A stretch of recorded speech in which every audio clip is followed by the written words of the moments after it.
Entonces, hoy vamos a hablar acerca de Auguste Comte. Auguste Comte es al quien se le adjudica ser el padre de la sociología. Por ahí hay una lucha entre, entre Auguste Comte y Émile Durkheim.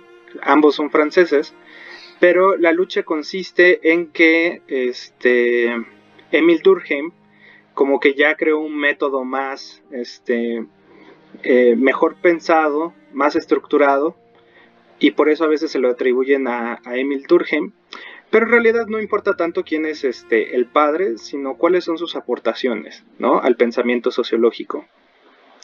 Y pues espero que a los que no estudian sociología les quede un poco más claro con esta introducción a la sociología de Auguste Comte, pues más o menos de qué va la sociología, ¿no? Ok, yo divido, o yo yo divido a la vida de Comte en tres partes, ¿no? El primer Comte que refiere como todas sus obras como a la función política del sociólogo. El segundo Comte sería más bien el Comte que ya piensa más en la cuestión científica de la sociología. Y el tercer Comte, como veremos, es muy atrevido y crea una religión. Él le llama la religión de la humanidad, que intenta desplazar la figura de Dios, reemplazándola por la unidad de todas las sociedades, que él le va a llamar el gran ser, ¿no?, que es la unión de todos los individuos, y es una propuesta religiosa de lo que debe ser la sociología, ¿no? Es bastante interesante el pensamiento de Comte. Entonces vamos a ir explicando su biografía en ese sentido. Y además es una de las biografías que a mí más me intrigan, me apasionan también, y pues para mí se me hace una pena que desperdiciemos pues tanto este nombre. Ok. Entonces, el nombre completo de Auguste Comte es Isidore Marie Auguste François Javier Comte, ¿no? Un nombrecito. Por si hay algunas personas de aquí que se quejen de su nombre, pues yo creo que Comte se quejaba mucho del suyo. En 1789, recordemos que estalla la Revolución Francesa.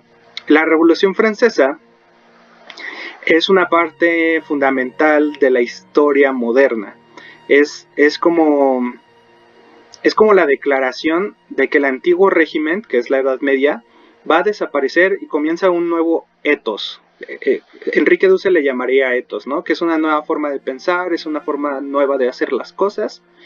Y la Revolución Francesa pues es parte de esto, ¿no? Cambia el absolutismo del Estado a repúblicas democráticas representativas, ¿no?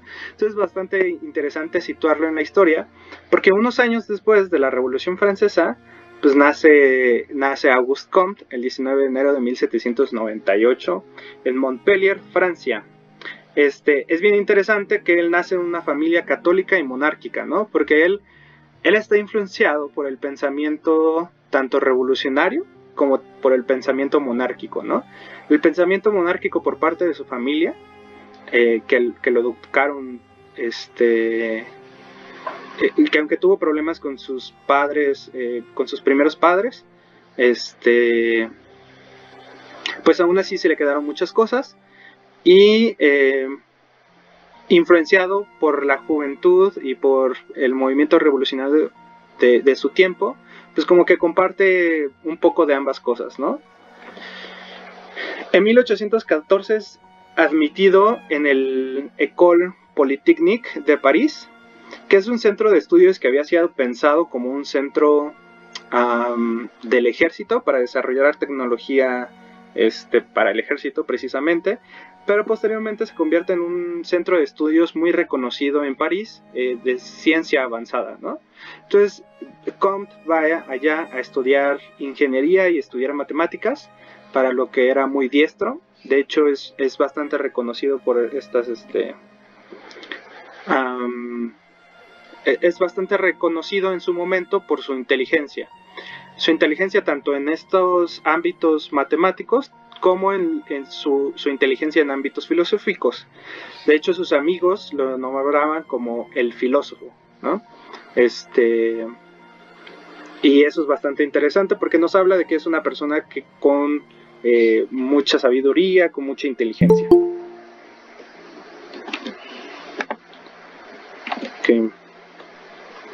En 1816 es expulsado y aquí ya vamos entrando un poco a lo que es el carácter de la sociología. ¿Por qué es expulsado? Bueno, a pesar de que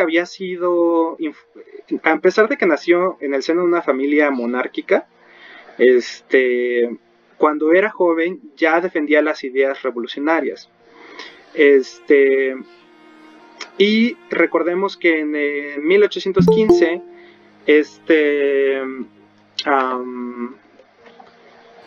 Napoleón Bonaparte tiene un fracaso y regresa la corona a París, a Francia, regresa la corona a Francia. Y entonces lo que pensaba Comte era que la escuela, el École Polytechnique de París, estaba siendo influenciada por los pensamientos absolutistas y pues él no estaba de acuerdo en eso. Entonces, junto a sus amigos, comenzó a tener muchos problemas y a causar muchas revueltas ahí dentro de la escuela porque él no quería que la corona metiera sus narices en la educación, ¿no? Y menos en su educación. Pero pues obviamente eso le causa muchos problemas hasta que un día se para sobre una mesa y critica a un profesor y eso le causa la expulsión. Entonces regresa a su pueblo, todo triste, porque pues, no terminó, nada más estudió 2 años, no se graduó, y comienza a asistir a cursos de química, física y biología en la Facultad de Medicina de Montpellier, ¿no? De su pueblo natal. Pero pues en él había todavía una insatisfacción porque dice, no, yo tengo el deseo de regresar a París, y así lo hace. Ese mismo año regresa definitivamente a París. Digo definitivamente porque pues para siempre se va a quedar ahí, pero para él no era su aspiración, él quería irse a Estados Unidos. Es bien interesante eso, que él se haya querido ir a Estados Unidos no a estudiar, sino más bien a ser profesor. Pero por muchas razones eso nunca sucede. Cierran la escuela donde quería ir, entonces pues valió ese deseo.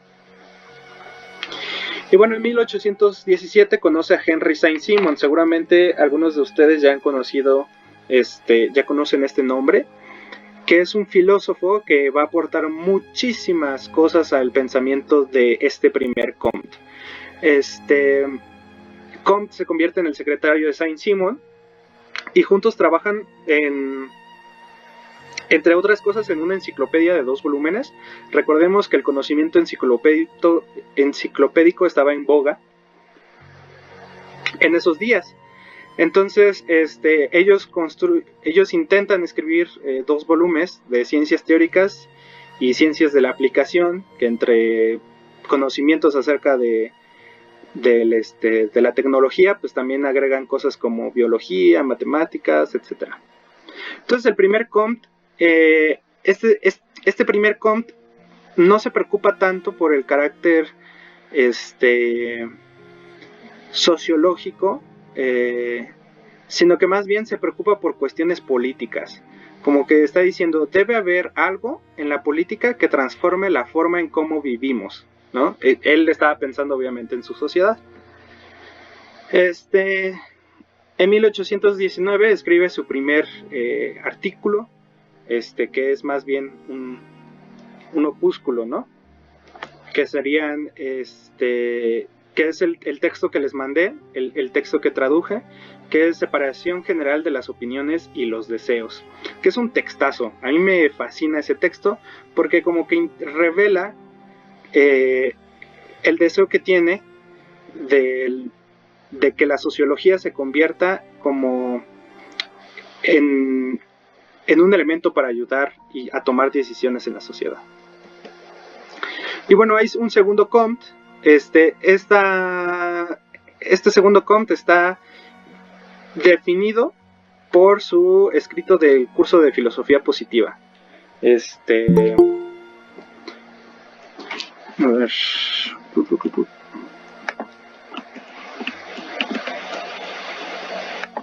Ok. El curso de filosofía positiva. Que son, bueno, ya lo vamos a ver adelante. Ese mismo año que comienza a dar un curso de filosofía positiva, lo que pasa es que pues, él fracasó mucho en las instituciones y necesitaba dinero y abrió este curso de filosofía positiva esperando que pues, lo sacara de la pobreza y no tuvo la convocatoria que quiso. Pero pues para escribir este curso él estudiaba, tenía pues momentos muy intensos de estudio. Habían días que se la pasaba encerrado leyendo, sin comer, sin pensar en otra cosa que no fuera escribir este curso. Y obviamente pues eso le trajo problemas. Y bueno, ese mismo año es diagnosticado con desorden mental y en 1827 intenta suicidarse. Intenta porque se avienta a un río, pero lo rescata un soldado, entonces no logra su cometido, pero pues sí queda con un poco con ese malestar, ¿no? En 1829 reanuda su curso, que consta de 60 lecciones en 6 volúmenes. Para el que piense que eso es poco, no sé si todos ven mi cámara, o me veo yo, no, sí se ve. Ok, este librote que ven aquí son apenas 12 lecciones del curso de filosofía positiva. Entonces él escribe 60 lecciones, entonces imagínense más o menos cuánto es. Estudió mucho y lo que intenta hacer es una jerarquía de las ciencias sociales, ¿no? Entonces pasa primero de las matemáticas a la astronomía y física, después a la química y biología y por último a la física social o lo que posteriormente llamará sociología. O sea, hace todo un recorrido y un compendio de todo lo que existe hasta ese momento o lo que según él existe y pues es un gran trabajo para él. Después, el tercer Comte pasa cuando conoce a una mujer, Clotilde de Boulle.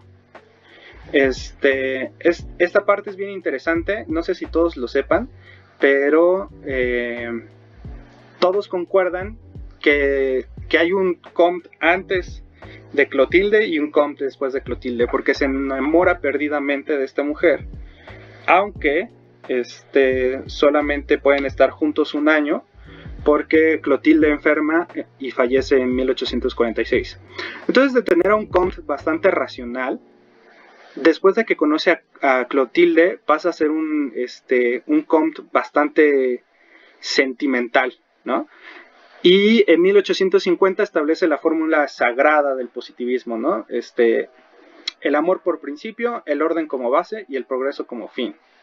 ¿Alguien ha escuchado el lema orden y progreso? ¿Y en dónde lo ha escuchado? ¿Quién me puede decir? Porfirio Díaz.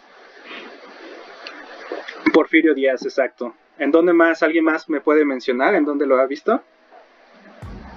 Bandera de Brasil. En la bandera de Brasil, exacto. Y para los que están en México, Porfirio Díaz fue un dictador que gobernó pues por mucho tiempo y este era su lema, ¿no? Él gobernaba bajo el lema orden y progreso. Pero no solamente eso, sino que también los primeros directivos de la Escuela Nacional Preparatoria también eran positivistas. Y también el primer director del Instituto de Estudios Sociales de la UNAM también eran positivistas, ¿no? Y todos se regían bajo este lema, orden y progreso. En 1851 escribe el Sistema de Política Positiva y en 1852 escribe el Catecismo Positivista. ¿Dónde más han escuchado la palabra catecismo?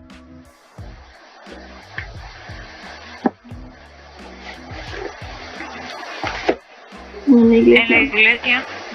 En la iglesia, exacto.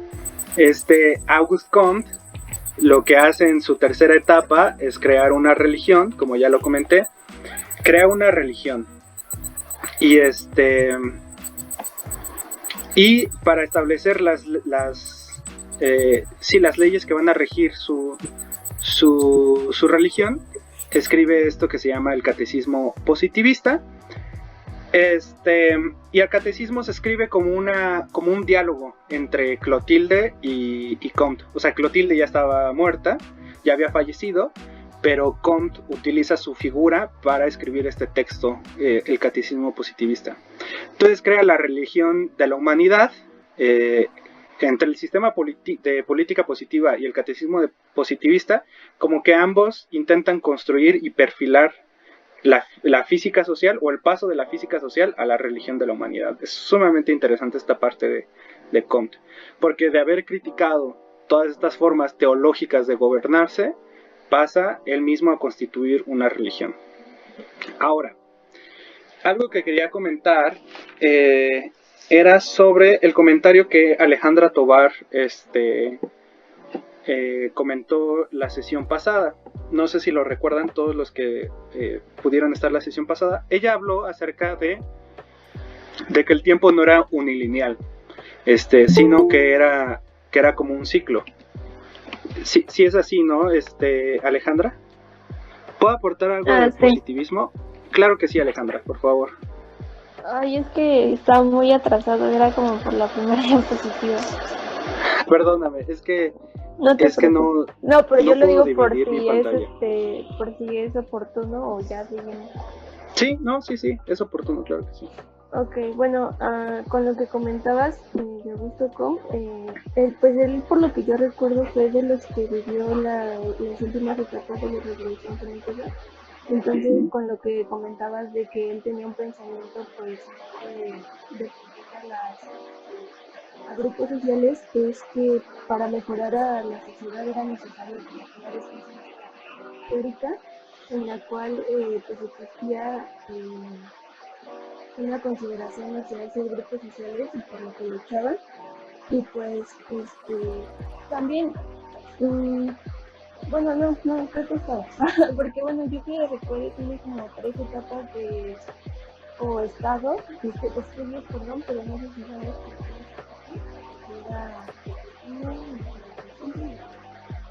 no, ahorita vamos a pasar a la ley de los 3 estados. Ok, entonces creo que está. Ok, vale. Bueno, Alejandra Tovar había comentado en la sesión pasada también que habló acerca del tiempo, ¿no? Y habló de que el tiempo no es unilineal, sino que es más bien un ciclo, ¿no? O más o menos eso comentaste acerca de tu profesora. Pues bueno, Comte lo que había pensado, o lo que pensaba, es que el antiguo régimen se basaba sobre la idea del eterno retorno a lo mismo. ¿Alguien ha escuchado de la palabra el uróboros o el auróboros, o como le quieran llamar? ¿Qué es esta serpientita de aquí?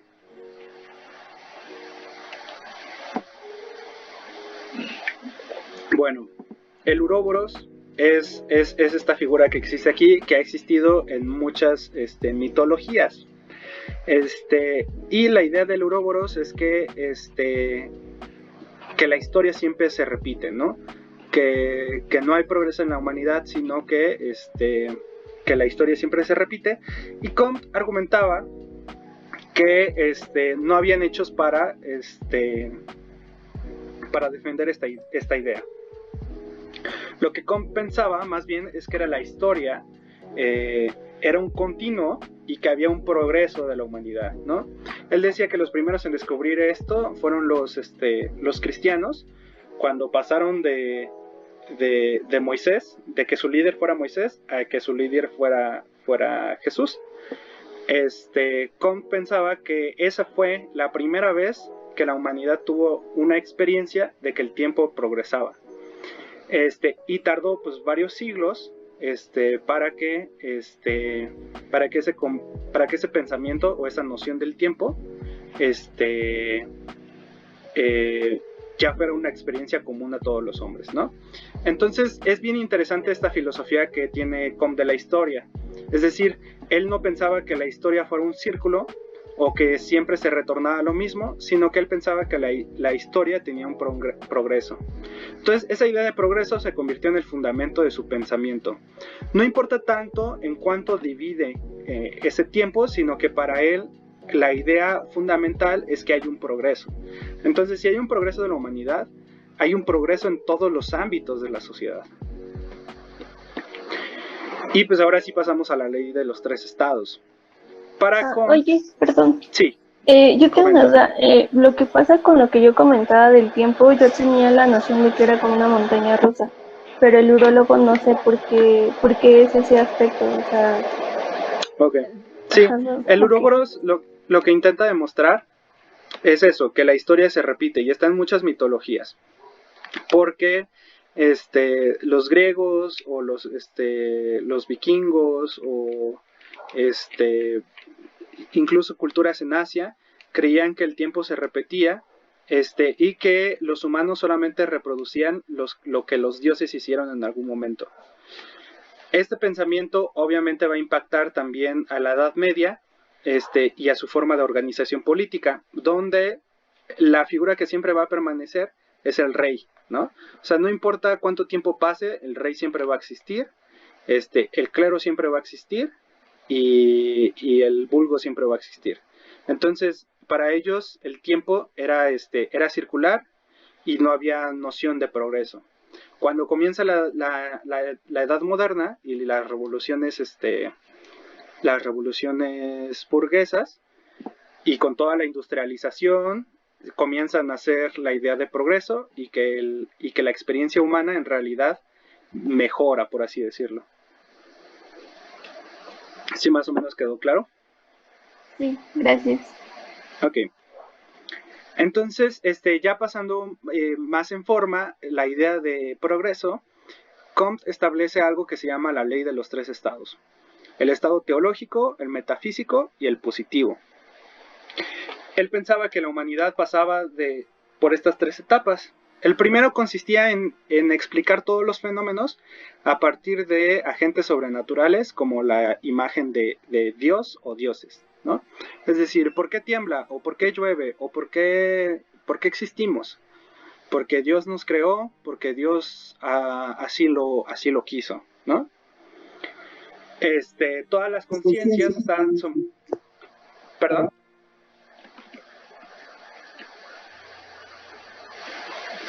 ¿Qué entiende por progreso? En eso estamos. ¿Puedes volver a poner la bibliografía del segundo Comte? Perdónenme, es que no puedo ver ambas cosas. No me permite dividir la pantalla, no sé por qué. Así que si tienen una duda, por favor, abran el micrófono. Sí, la idea que tiene Comte del progreso es esta, que la humanidad va del estado teológico al estado positivo. En el estado teológico, los fenómenos se explican por la intervención de agentes sobrenaturales. En el estado metafísico, ya se rechazan la imagen de los dioses y se pasa a hablar de sustancias o de elementos de la propia naturaleza, ¿no? Todo se explica a partir de estas entidades como sustancia, como que hay una causalidad o como que, por ejemplo, la idea de la madre naturaleza. O sea, no es tanto un dios, sino que más bien son cosas vitales de la naturaleza. Y por último, Comte pensaba que el último estado de la humanidad iba a ser el positivo. ¿Y en qué consistía el estado positivo? En que todos los hechos se iban a conocer a partir de sus leyes fundamentales. Estas leyes se iban a poder observar claramente e iban a ser las que nos iban a permitir tanto dominar la naturaleza como dominar a la sociedad.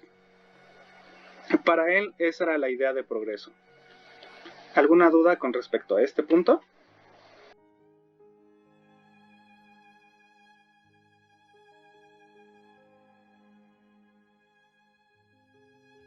Ok. Auguste Comte, para Auguste Comte, el problema fundamental de la sociedad, de su momento, de su tiempo, es que la práctica estaba dividida de la teoría, ¿no? O sea, la teoría andaba por un lado y la práctica estaba por otro lado. Entonces, esto para él causaba 4 problemas fundamentales. Al primero le llama la divagación de las inteligencias. Cada uno, él escribe esto, como cada uno tiende a formarse un sistema de ideas generales, se ha hecho poco a poco rigurosamente imposible entre las masas obtener entre solo 2 mentes un acuerdo real y duradero sobre cualquier cuestión social, incluso una muy simple, ¿no? Es decir, aplicándolo un poco a nuestros tiempos, si hablamos de temas escabrosos, como por ejemplo ideas como el especismo, ¿no? O el feminismo, o el aborto, o a lo mejor los que están en México sobre la consulta ciudadana, tantos temas polémicos que existen, se deben a que cada uno tiene una libertad de pensamiento, no hay nadie que rija, no hay una institución, por así decirlo, moral, que rija nuestro pensamiento absolutamente, ¿no? O por ejemplo también la idea de las vacunas, ¿no? Hay algunos que están a favor de las vacunas, otros que están en contra. Hay muchísimos temas polémicos. Y en la vida de Comte, pues también existían esos temas polémicos. Entonces él decía que el problema de que la teoría estuviera dividida de la práctica causaba divagación de las inteligencias, ¿no? Que cada uno pensaba lo que quería y que era muy difícil establecer un acuerdo. El segundo problema es la ausencia de la moral pública y privada. Esto también lo escribe él. Al no estar ya el destino de cada uno en la sociedad determinado por ninguna máxima generalmente respetada, el crecimiento de las ambiciones particulares solo se ve ahora realmente frenado por el poder irregular y fortuito de las circunstancias externas peculiares de los diversos individuos. Es decir, si en el antiguo régimen quien era la autoridad moral era la Iglesia, para su momento esa autoridad moral ya no existía, o ya, sí, la Revolución Francesa había dado el último golpe, ¿no?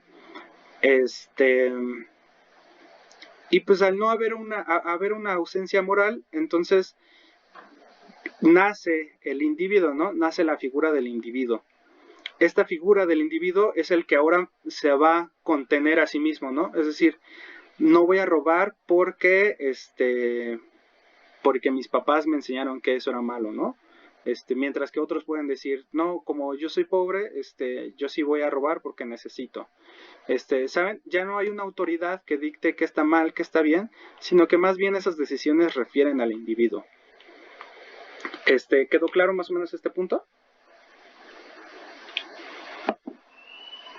Sí. Sí. Excelente. Gracias. El tercer problema que él identifica es lo práctico sobre lo teórico. O la preponderancia social de lo práctico sobre lo teórico. Él le llama así, la preponderancia social de lo práctico sobre lo teórico. ¿Qué significa esto? Significa que el poder práctico ha sustituido o subordinado cada vez más el poder teórico. Este espíritu práctico se ha infiltrado en todos los elementos de la sociedad. Por ejemplo, aplicándolo un poco al día de hoy. Hay temas que intentamos darle una solución práctica, pero sin contemplar de una forma estructurada un planteamiento teórico sobre ello. Por ejemplo, el cambio climático. Muchos dicen que es algo que hay que solucionar pronto.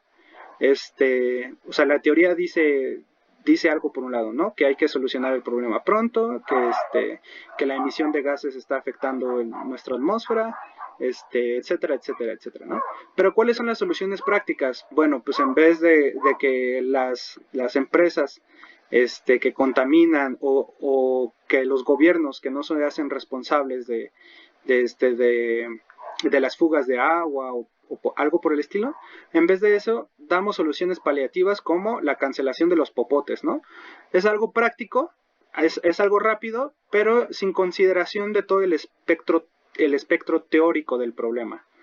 ¿Qué otra cosa podemos poner como ejemplo? Por ejemplo, la legalización, ahorita, por ejemplo, que aprovechando lo que pasó en Veracruz, que ya es sobre el aborto, ¿no? Que se hace legal el aborto.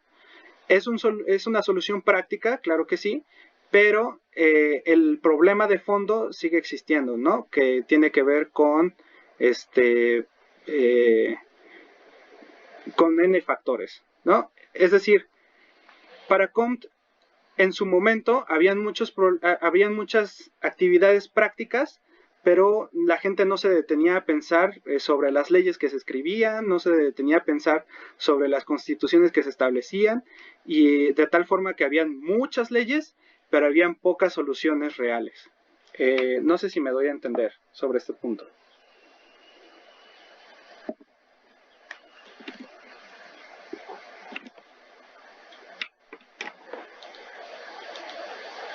Espero que sí. Bueno. El cuarto y último problema que Comte identifica en su tiempo es el despotismo administrativo. La división entre la teoría y la práctica, él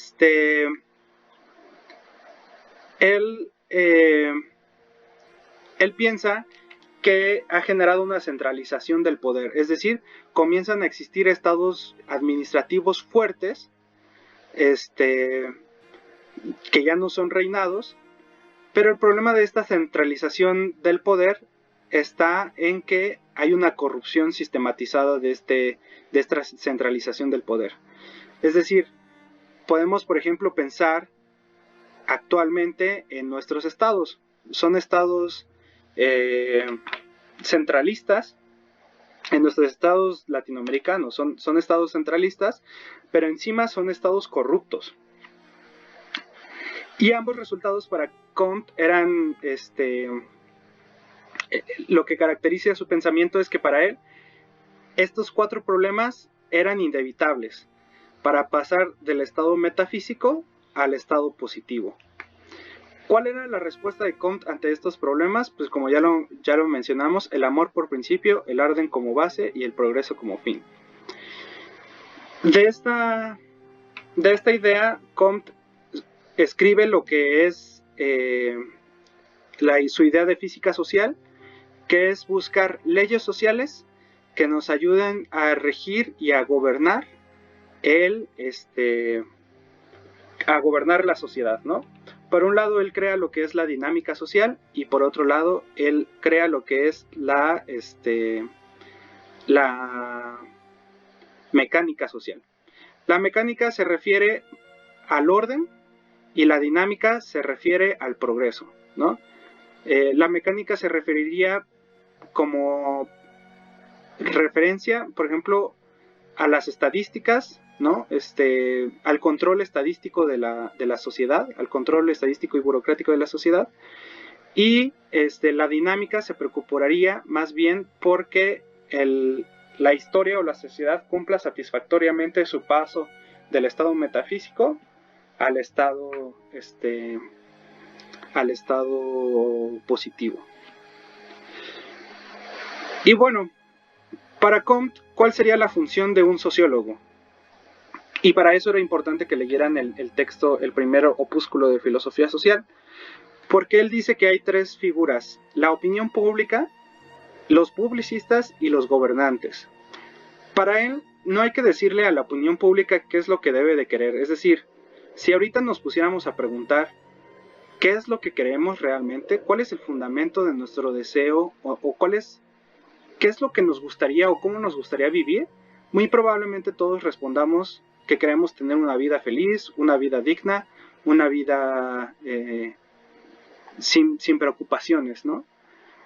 Entonces, Comte dice, al final la opinión pública quiere lo mismo, quiere felicidad. El problema es que no conocen los medios para llegar a ese lugar. Entonces, ahí es cuando comienzan a divergir todas las opiniones. Entonces, los publicistas son los que deben de proponer los medios de ejecución y al final los gobernantes ejecutar. Los gobernantes no pueden proponer los medios de ejecución porque están tan ocupados en la vida práctica que no se detienen a pensar cómo construir esos medios de ejecución. Entonces los publicistas, le pongo así publicistas porque la primera figura que Comte tenía de los sociólogos era esta, ¿no? Los publicistas. La función social del sociólogo o la función de los publicistas es proponer los medios de ejecución para que la sociedad